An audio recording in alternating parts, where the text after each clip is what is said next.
پہلا سوال مولوی عتیق الرحمان صاحب جہلم سے پوچھتے ہیں کہ اسلامک بینکنگ کی حقیقت کیا ہے۔ سوال پوچھا ہے جی اسلامک بینکنگ کیا ہے، اسلام کے نے بینکنگ کا کیا تصور دیا ہے، کیا آج کل لوگ صرف نام کا فائدہ اٹھا رہے ہیں، وضاحت فرمائیں۔ دیکھیں اسلام نے بینکنگ کا براہ راست تو کوئی تصور نہیں دیا، اسلام نے تجارت کا تصور دیا ہے۔ بینکنگ میں بھی بزنس ہوتا ہے، ایک ناجائز بزنس ہے، ایک جائز بزنس ہے، تو اسلام نے جائز بزنس بتایا کہ کن طریقوں سے ہو سکتا ہے۔ تو عام جو بینکنگ ہے، جو سودی بینکنگ ہے، اس میں لون دیا جاتا ہے، اس پہ آپ سے سود لیا جاتا ہے، یہ خالص حرام ہے، اس پر پوری امت کا اجماع ہے، قرآن میں اس پہ بڑی شدید وعیدیں ہیں۔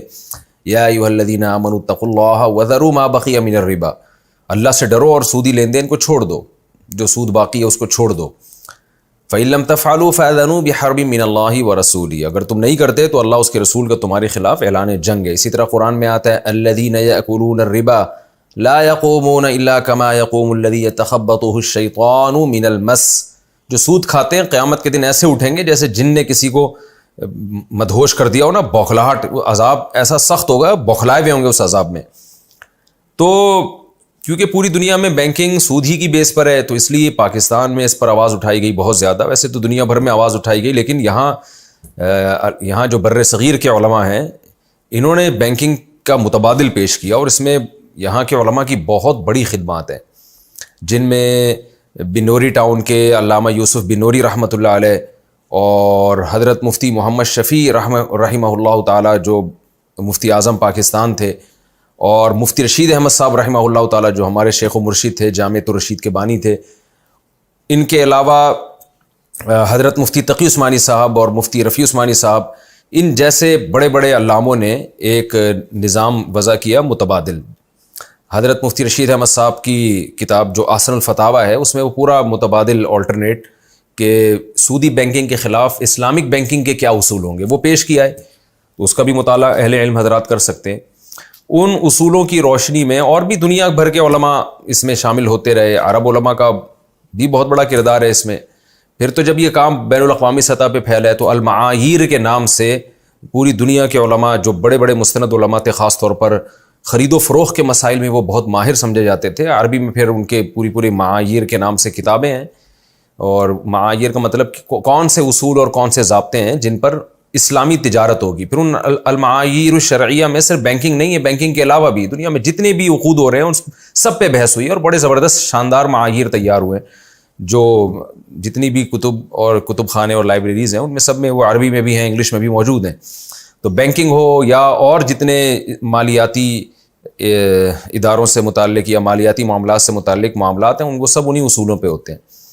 تو اس کے مطابق جو ہے نا، بینکنگ کا جو آلٹرنیٹ پیش کیا گیا تھا، یعنی سودی بینکنگ کا، وہ آلٹرنیٹ یہ تھا کہ اسلام میں بزنس کے 6 مشروع طریقے ہیں جو اسلام نے بالکل ان کی اجازت دی ہے۔ ایک ہے جی مضاربت ہے۔ مضاربت کا مطلب کیا ہوتا ہے؟ ایک آدمی کی انویسٹمنٹ ہو، دوسرے کی محنت ہو۔ محنت میں یہ بھی داخل ہے کہ وہ آگے کسی کہیں اور انویسٹ کر دے۔ میں آپ کو 1 لاکھ روپے دیتا ہوں کہ جو بھی آپ بزنس کرنا ہے کریں، لیکن جو آپ پیسہ کمائیں گے اتنے فیصد میرا ہوگا، اتنے فیصد آپ کا۔ پھر آپ کیا کرتے ہیں؟ بزنس کرنے کے بجائے خود آگے مضاربت پہ کسی کو دے دیتے ہیں کہ بھائی مجھے 1 لاکھ روپے کہیں سے ملے ہیں بزنس کے لیے، تو میں خود نہیں کر رہا، آپ کرو، اور اس سے آپ ڈیلنگ کر لیں کہ اتنے % میرا، اتنے % آپ کا۔ پھر اصل انویسٹر کو آپ اس میں سے اس کی پرسنٹیج کے حساب سے دے دیں۔ تو اس میں شریعت نے بہرحال، یعنی ڈیٹیل میں تو میں جاؤں گا تو بہت لمبی پورا کورس ہو جائے گا یہ۔ تو ایک طریقہ ہے مضاربہ، ایک طریقہ ہے مشارکہ کہ دونوں طرف سے پیسے ہوں، ایک طریقہ ہے سلم۔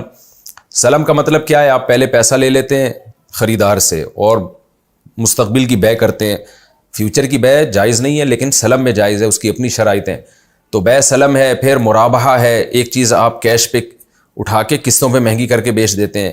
تو یہ چوتھا عقود ہے۔ ایک ہے اجارہ، رینٹ پر دیتے ہیں آپ کوئی چیزیں، اور ایک ہے استثناء۔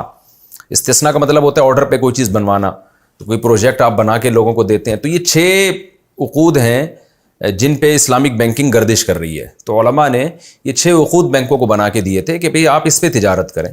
تو ہم نے پھر 1 سال بینکوں کا سروے کیا، جو میزان بینک ہو گیا، بینک اسلامی ہو گیا، اس کے علاوہ جو بھی اسلامی اصولوں پہ جن کا یہ دعویٰ ہے کہ ہم بینکنگ کر رہے ہیں۔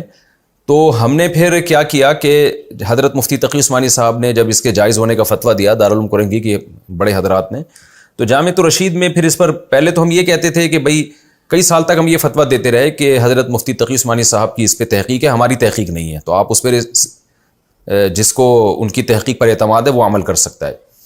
تو ہم سے پوچھتے، ہم کہتے ہیں ہماری کوئی تحقیق نہیں ہے اس بارے میں، کیونکہ تحقیق بہت مشکل کام تھا۔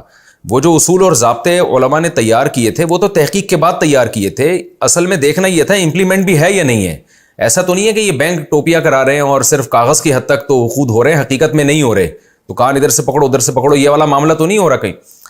تو جب بہت زیادہ لوگوں نے اصرار کیا بھئی آپ کی بھی تو کوئی تحقیق ہونی چاہیے، آپ ٹوٹلی دارالعلوم کورنگی کی کا ریفرنس دے دیتے ہیں کہ مفتی تقی عثمانی صاحب کی تحقیق کے مطابق جائز ہے، تو آپ خود بھی تو تحقیق کریں۔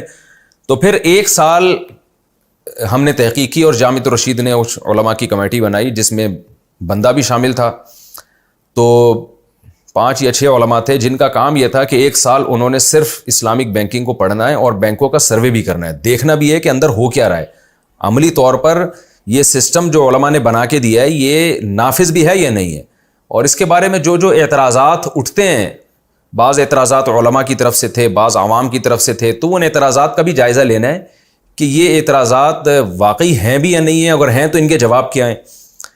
تو ہم نے بالکل نیوٹرل ہو کے تحقیق کی تھی اور بینکوں کے ہم نے دورے کیے، تو اس میں پھر ہمارے سامنے جو بات سامنے آئی جو وہ یہ تھی کہ یہ جائز ہے اور بینک میں واقعی پریکٹیکلی اس پر عمل بھی ہو رہا ہے۔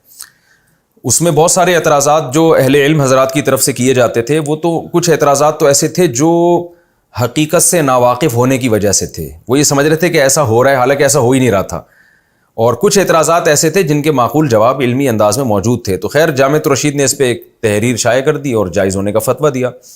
تو یہ میں اس لیے کہتا ہوں کہ لوگ ہم پہ اعتراض کرتے ہیں کہ شاید انہوں نے بیٹھے بیٹھے ایک چیز کا فتویٰ دے دیا ہے، تو ہم نے پوری تحقیق کے بعد فتویٰ دیا ہے اس کے جائز ہونے کا۔